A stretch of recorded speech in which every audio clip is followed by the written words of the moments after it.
Olá, aqui é a Helga, com uma notícia sobre o arcebispo Carlo Maria Vigano. A notícia é do LifeSite News, este 31 de janeiro de 2020. Arcebispo Vigano manifesta preocupação sobre o cardeal responsável pela próxima eleição papal. Em um novo testemunho sobre a eleição do próximo Papa, o arcebispo Carlo Maria Vigano disse que o cardeal, que o Papa Francisco aprovou recentemente para presidir o próximo conclave papal, estava envolvido no encobrimento dos crimes do infame fundador dos Legionários de Cristo, Marcial Maciel.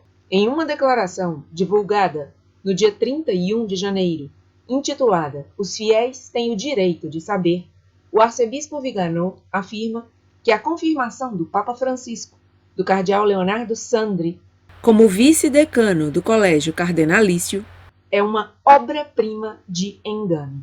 No sábado, 25 de janeiro, a Santa Sé anunciou que o Papa Francisco havia confirmado a eleição do cardeal Giovanni Battista Re, de 86 anos, e do cardeal Leonardo Sandri, de 76 anos, como decano e vice-decano do Colégio Cardenalício, respectivamente.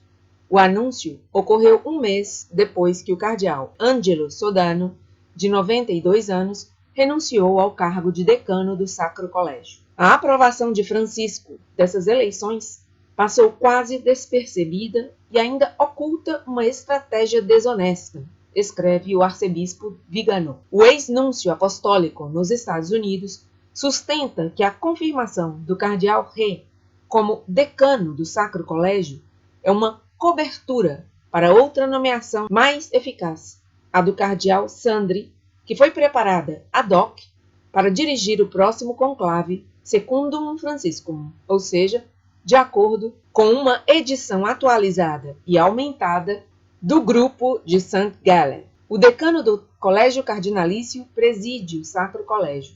Quando um papa morre, ou, no caso da renúncia de Bento XVI, o decano tem a tarefa de comunicar a todos os cardeais que o pontífice faleceu e de convocá-los a Roma para um conclave papal. A palavra conclave refere-se ao tempo em que os cardeais são trancados dentro da Capela Sistina para eleger um novo papa. Somente os cardeais com menos de 80 anos são elegíveis para entrar no conclave e votar.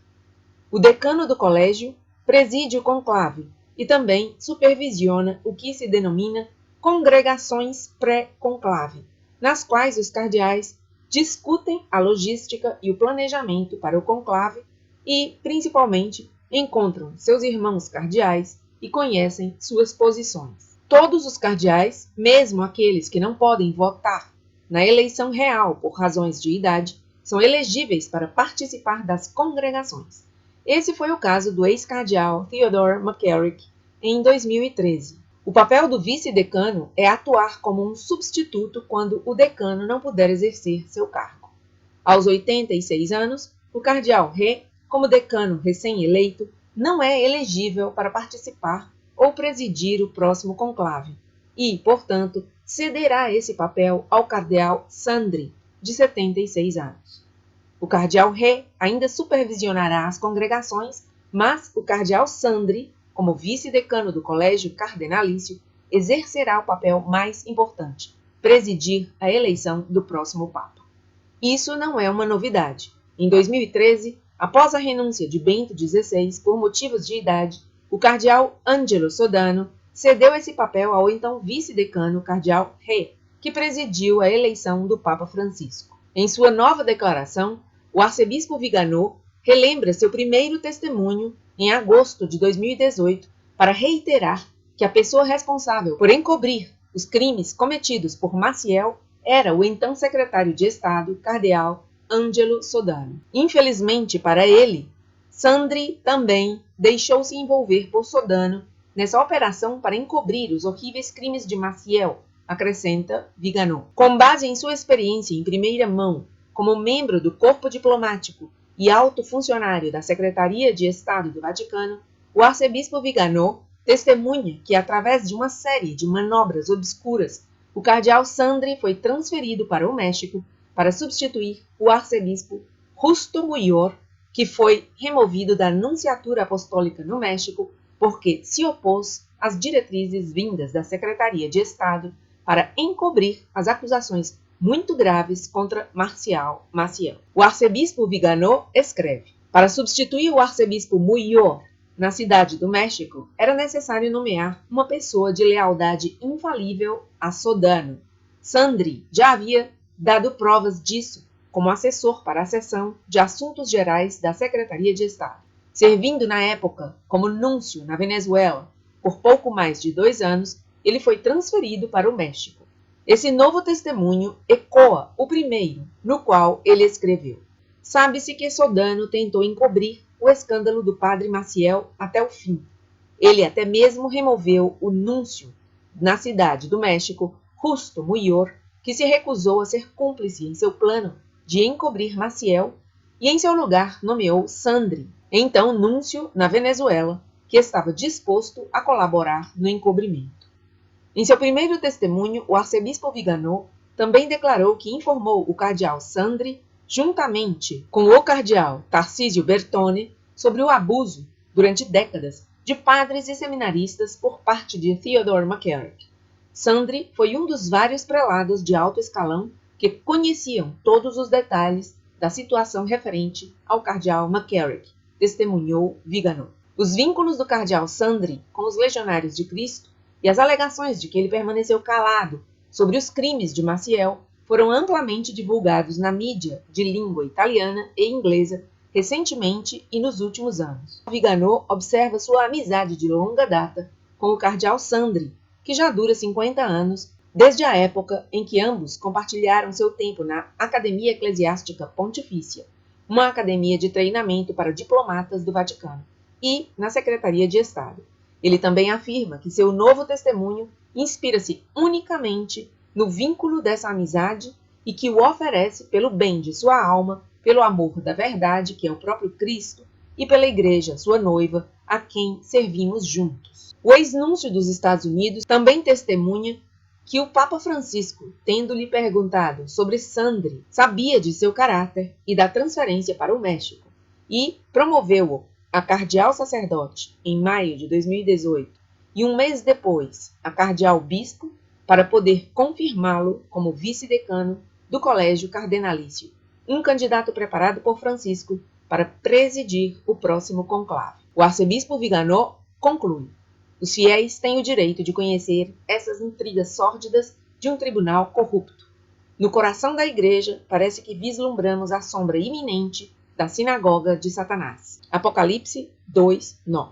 Abaixo, a tradução para o inglês, e eu, Helga, faço para o português, do novo testemunho do arcebispo Carlo Maria Viganó sobre a recente aprovação do Papa Francisco da eleição dos novos decano e vice-decano do Colégio Cardinalício. Passo então a ler esse novo testemunho do arcebispo Carlo Maria Viganó, intitulado Os fiéis têm o direito de saber. Acabamos de passar por um dos episódios mais lamentáveis, no qual vimos o príncipe das mentiras em ação para desacreditar o livro do Papa Bento XVI e do cardeal Robert Sarah, cobrindo-os com insultos vis e insinuações vulgares, e o carcereiro do Papa como um Judas, agora também atuando como assassino. E mais uma vez, nos encontramos lidando com outra obra-prima do engano, a confirmação pelo Papa das eleições dos novos decano e vice-decano do Colégio Cardenalício pelos cardeais bispos. Isso passou quase despercebido e, no entanto, oculta uma estratégia desonesta. Deve-se ter em mente, de fato, que em junho de 2018, o Papa Francisco aumentou o número de cardeais bispos, que permaneceu inalterado por séculos, promovendo 4 novos de uma só vez. Dessa maneira, ele garantiu uma maioria a seu favor, como sempre fez com a criação de novos membros do Colégio Cardenalício. Ao cardeal Giovanni Battista Re, nomeado decano do colégio aos 86 anos e, portanto, excluído do próximo conclave, desejo uma vida ainda mais longa que a de seu pai. Mas sua nomeação é uma cobertura para outra nomeação mais efetiva, a do cardeal Sandri, que foi preparada ad hoc para dirigir o próximo conclave Secundum Franciscum, isto é, de acordo com uma edição atualizada e aumentada do Grupo de St. Gallen. Tenho uma longa amizade com o cardeal Sandri, que remonta ao tempo compartilhado na Pontifícia Academia Eclesiástica. Depois, durante 11 anos, no mesmo cargo de secretários de 3 substitutos da Secretaria de Estado e 7 anos de colaboração após sua nomeação como substituto para Assuntos Gerais na Secretaria de Estado, tendo retornado ele após apenas 6 meses de sua missão como núncio no México. Platão é meu amigo, mas meu melhor amigo é a verdade. Essa máxima, atribuída a Aristóteles, depois levada por Platão a Sócrates e depois por Cícero, é explicada por São Tomás de Aquino em Sententia Libri Ethiconum. Que se deve preferir a verdade aos amigos, ele prova dessa maneira. Ele é o maior amigo por quem devemos ter a maior consideração. Embora devêssemos ter amizade pela verdade e pelo próximo, devemos amar a verdade porque devemos amar o próximo principalmente por causa da verdade e da virtude. Agora, a verdade é um excelente amigo do tipo a quem a homenagem de honra é devida. Além disso, a verdade é uma coisa divina, pois encontra-se primeiro e principalmente em Deus. Ele conclui, portanto, que é virtuoso honrar a verdade acima dos amigos. É por isso que o que estou prestes a escrever sobre o cardeal Leonardo Sandri inspira-se unicamente na amizade que me une a ele há quase 50 anos, pelo bem de sua alma, pelo amor da verdade que é o próprio Cristo e pela Igreja, sua noiva, a quem servimos juntos. Na primeira audiência que Francisco me concedeu, após a de 23 de junho de 2013, que eu já mencionei no meu primeiro testemunho, na qual ele me perguntou sobre o cardeal McCarrick, ele me fez uma pergunta semelhante. Como é o cardeal Sandri? Surpreendido pela pergunta sobre um amigo querido, e sentindo-me numa situação difícil, eu não respondi. Então Francisco, juntando as mãos em um gesto caracteristicamente italiano, agitou-as para frente e para trás, como se dissesse que Sandri sabe sobreviver. E ele me olhou nos olhos, buscando meu consentimento para sua sugestão. Então eu disse-lhe com confiança: Santo Padre, não sei se sabe que o Núncio Justo Muyor, presidente da Pontifícia Academia Eclesiástica, foi removido da Nunciatura Apostólica no México porque se opôs às diretrizes vindas do Secretariado de Estado para encobrir as acusações muito sérias contra Marcial Maciel. Isso foi o que eu disse ao Papa, para que ele levasse isso em conta e acabasse remediando a injustiça que o arcebispo Muyor havia sofrido por não se comprometer, por permanecer fiel à verdade e por amor à Igreja.